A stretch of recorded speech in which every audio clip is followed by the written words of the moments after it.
यह एक सच्ची घटना पर आधारित कहानी है, जो हवाई जहाज दुर्घटना और उससे जुड़े अदम्य साहस की है। इस कहानी में एक विमान हादसे में बचने की कोशिश और कुछ लोगों के अद्भुत संघर्ष को दर्शाया गया है। यह कहानी 13 अक्टूबर 1972 की है, जब एक उरुग्वेयन एयरफोर्स विमान ने साउथ अमेरिका के एंडीज पर्वतों को पार करने की कोशिश की।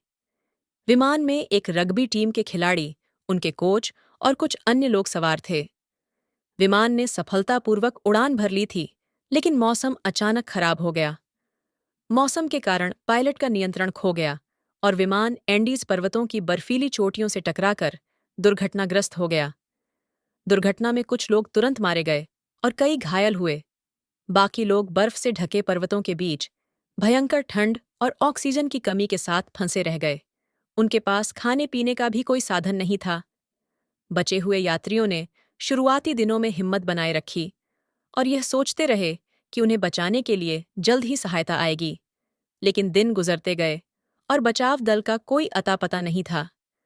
खाने पीने की चीजें भी खत्म हो चुकी थीं और वे लोग भयंकर ठंड में बिना किसी सुरक्षा के जीवित रहने के लिए संघर्ष कर रहे थे। स्थिति इतनी बदतर हो गई थी कि कुछ लोगों ने भूख से तड़पते हुए अपने मृत साथियों के शवों का सहारा लिया ताकि किसी तरह जीवित रह सकें। बचे हुए लोगों में से दो लोगों, नंदो परेडो और रॉबर्टो कैनेसा, ने जोखिम उठाने का निर्णय लिया। उन्होंने एक कठिन यात्रा शुरू की, जिसमें उन्हें लगभग 10 दिनों तक पर्वतों पर चलते रहना पड़ा।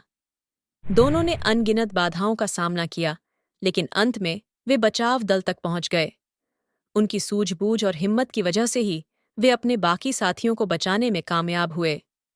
इस दुर्घटना में 45 में से 16 लोग जीवित बच गए। ये कहानी हमें इंसानी साहस, जीवटता और आत्म बलिदान की प्रेरणा देती है। उन बचे हुए लोगों की संघर्ष और अदम्य साहस की कहानी सर्वाइवल ऑफ द फिटेस्ट का एक असल उदाहरण बन गई।